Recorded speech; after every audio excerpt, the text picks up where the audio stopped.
Namaste dear students. Welcome to our video class lesson number 36. We have been learning passive voice of tenses we have already learned, and in our previous lesson we learned infinitive passive voice ante I am to finish the work or we ought to finish the work. దీనికి మనం the work is to be finished అని నేర్చుకున్నాం. And I have to finish the work has to be finished అంటే has to be finished, is to be finished, are to be the letters are to be posted, the letters are to be sent. ఇలా ఎలా వస్తాయి? Are to be, is to be అనేది ఎక్కడ వస్తాయి అంటే I am to finish the work is to be finished, I have to finish the work has to be finished. ఇలా పాసివ్స్లో వస్తాయి అనే విషయం మనం తెలుసుకున్నాం. ఇందులో ఇంకా కొన్ని మిస్లెనియస్ అంటే పాసివ్ వాయిస్లో యూజువల్గా చాలామంది ఏం చేస్తారంటే పాసివ్ వాయిస్ అనగానే టెన్సెస్ నేర్చుకుని వదిలేస్తారు. But we are learning some miscellaneous topics. Okay, it's time to close the office. Office close time అయింది. దీనికి పాసివ్ ఎలా వస్తుంది? It is time for the office to be closed. It is time for the office to be closed. ఇవన్నీ ఎలా వచ్చాయి అంటే passive voice. It's time to close the office, it is time for the office to be closed. ఏంటండి ఈ for to be ఎందుకు వచ్చింది అంటే ఇమీడియట్గా మనకు గుర్తు రావాల్సింది ఏంటంటే అది passive voice of it is time to close the office అనే దానికి పాసివ్ వాయిస్ అని మనకి గుర్తు రావాలి. It is time for the office to be closed. Okay, so ఇలాంటి మాటలు నేర్చుకుంటున్నాం. ఈరోజు మనం దేర్ ఆర్, దెర్ ఈజ్ అని మనం మాట్లాడుతుంటాం. సో అటువంటి వాటికి పాసివ్స్ ఎలా వస్తాయి చూడండి. There is a lot of work to complete. There is చాలా రోజులుగా చాలా వర్క్ పెండింగ్లో ఉంది. There is a lot of work to complete. దీనికి పాసివ్ ఎలా వస్తుంది అంటే దేర్ ఈజ్ వచ్చి a lot of work to complete, there are 6 mails to send, there is no money to donate. ఇటువంటి వాటికి పాసివ్స్ ఎలా వస్తుంది? ఇంకా కొన్ని మిస్లీనియస్ని నేర్చుకుందాం. Suppose there is a lot of work అంటే దేర్ తర్వాత బి వచ్చి టు ఇన్ఫినిటివ్ అంటే to work, to complete, to send, to donate, to do ఇలాంటి టు ఇన్ఫినిటివ్ వస్తాయి. దానికి passive voice very simple. There వచ్చి బి వచ్చి అంటే సెంటెన్స్ యాజ్ ఇట్ ఈస్గా ఉంటుంది. To be plus past participle వస్తుంది. ఓకే, ఈ ఎగ్జాంపుల్ చూడండి. There is a lot of work to complete. దీనికి పాసివ్లో చెప్పాల్సి వస్తే అంటే చాలా వరకు కంప్లీట్ చేయాల్సి ఉంది. దీనికి పాసివ్ చెప్పాల్సి వస్తే నథింగ్.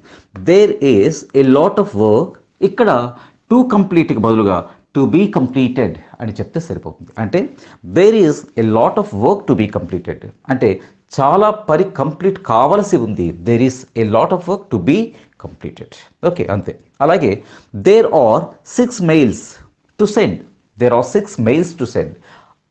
దీనికి పాసివ్ ఎలా వస్తుందంటే దేర్ ఆర్ 6 మెయిల్స్ అలాగే ఉండిపోతుంది.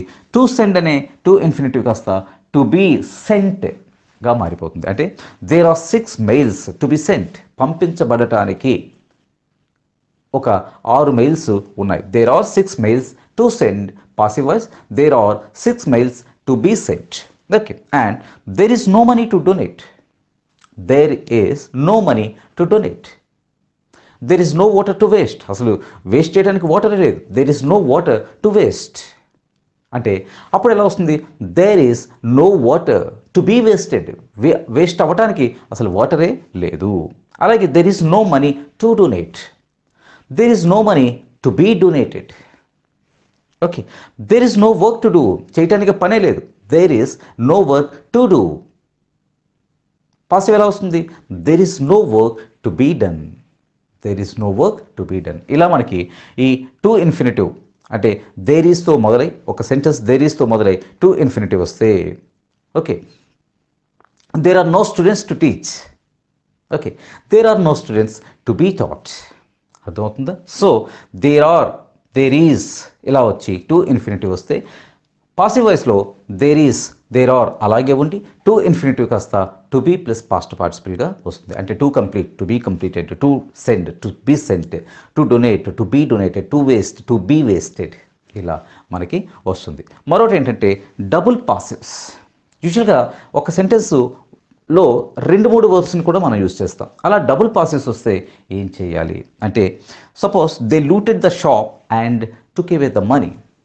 ఇక్కడ they looted the shop was looted అని చెప్పేస్తాం. ఓకే, బట్ ఇక్కడ 2 వర్బ్స్ ఇక్కడ యూజ్ చేస్తాం. అంటే they looted the shop and took away the money అంటే 2 సెంటెన్సెస్ అండ్తో జాయిన్ అయి ఉన్నాయి. అంటే దే లూటెడ్ ద షాప్ ఇదే సింగిల్ సెంటెన్స్ అయితే ద షాప్ వాజ్ లూటెడ్ అంటాం. ఎప్పుడైనా డబుల్ వర్బ్స్ వచ్చినప్పుడు కూడా డబుల్ పాసివ్ కూడా ఈజీగా మనం చెప్పేయచ్చు. The looted the shop and took away the money అంటే పాసివ్ ఎలా వస్తుంది? They looted the shop was looted and ఇక్కడ ద మనీ వాజ్ టేకెన్ అవే.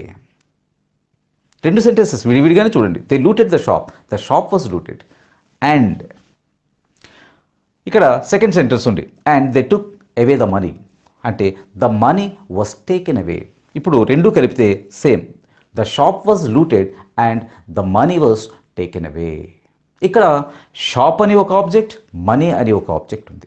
అలా కాకుండా కొన్నిసార్లు ఒకటే ఆబ్జెక్ట్తో మనం చెప్తాం. అంటే the police arrested the thieves and sent them to jail అని చెప్పాం అనుకోండి. దెమ్ వాడినా వాడకపోయినా పర్వాలేదు. అటువంటిప్పుడు మనం ఎలా చేస్తామంటే the thieves were arrested and were sent. వర్ని సెకండ్ వర్ని యూజ్ చేయకపోయినా ప్రాబ్లం లేదు. The thieves were arrested and they were sent or the thieves were arrested and were sent to jail. Okay, ఇలా మనం డబుల్ వర్బ్స్ అంటే రెండు sentences join అయ్యి ఉంటే వాటిని కూడా మనం పాసివ్లో రెగ్యులర్గా ఎలా మార్చేస్తామో అలాగే చేంజ్ చేస్తూ వస్తాం. And verbs with two objects, this is very very important. Actually passive అంటేనే మనం ఇక్కడ ఆబ్జెక్ట్ని తీసుకొని చేసేది. సమ్ టైమ్స్ ఒకే సెంటెన్స్లో we may find two objects ఉంటుంది. How to find an object, this has already been discussed. మనం ఆబ్జెక్ట్ని ఎలా ఫైండ్ అవుట్ చేయాలో తెలుసు మనకి. ఓకే, ఏంటిది? హూ అంటే పీపుల్ ఉంటే ఎవరికి, హూమ్, ఆర్ వాట్ ఏమిటి అని అడిగితే వచ్చే ఆన్సరే మనకి ఆబ్జెక్ట్ అవుతుంది. ఒకసారి ఓల్డ్ లెసన్స్ రిఫర్ చేయండి. Suppose he gave me some money. There are two objects in this sentence.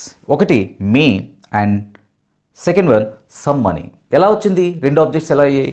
He gave ఆయన ఇచ్చాడు. ఎవరికి ఇచ్చాడు? మీ, నాకు. సో ఇది ఒక ఆబ్జెక్ట్.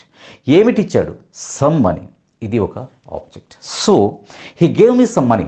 ఇక్కడ రెండు ఆబ్జెక్ట్స్ ఉన్నాయి. One is me and the other one is some money. ఇటువంటి డబుల్ ఆబ్జెక్ట్స్ వచ్చినప్పుడు యూ కెన్ టేక్, ఇదే డైరెక్ట్ ఆబ్జెక్ట్ ఇండైరెక్ట్ ఆబ్జెక్ట్ అని అంటాం. ఓకే, ఇటువంటిప్పుడు మనం యూ కెన్ టేక్ ఏదో ఒకటి తీసుకోవచ్చు. అంటే మీ తీసుకున్నారు అనుకోండి, మీని మెయిన్ ఆబ్జెక్ట్గా తీసుకుంటే I was given some money by him. Okay, లేదా సమ్ మనీని కూడా ఆబ్జెక్ట్గా తీసుకోవచ్చు. అంటే some money was given to me by him. అంటే డబుల్ ఆబ్జెక్ట్ ఉండేటప్పుడు మనం ఏ ఆబ్జెక్ట్నైనా తీసుకోవచ్చు. I was given some money are some money was given to me by him. Let us take another example. The teacher asked him a question. Here, two objects we can find. One is him. The other one is a question. ఇప్పుడు ఏ ఆబ్జెక్ట్లోనైనా మనం మొదలు పెట్టవచ్చు. అంటే he was asked a question by teacher అని అనకపోయినా పర్వాలేదు. Okay, he was asked a question or a question was asked to him. By the teacher. So ఈరోజు మనం there and double passives and verbs with two objects దీన్ని మనం discuss చేస్తాం. And today is our last class for passives. And I'm going to send ఒక notes ఇస్తున్నాను. దీనిలో single sentences చాలా అంటే కొన్ని డిఫరెంట్ సెంటెన్సెస్ తీసుకొని వాటన్నింటినీ పాసివ్లోకి ఎలా చేంజ్ చేయాలో మీకు అందులో నోట్స్లో ఇవ్వటం జరిగింది. లెసన్ కన్నా ఈ రోజు వరకు నోట్స్ని ఫాలో అవ్వండి. ఓకే, అండ్ ఎక్సర్సైజెస్ ఎలాగో ఉండేది ఎక్సర్సైజ్ని చేయండి. Okay, thank you very much my dear students. ఈ వీడియో మీకు నచ్చితే లైక్ చేయండి, షేర్ చేయండి మరియు వీడియో దిగువ సబ్స్క్రైబ్ బటన్ పై క్లిక్ చేసి సబ్స్క్రైబ్ చేయండి. మరిన్ని వీడియోలు పొందండి.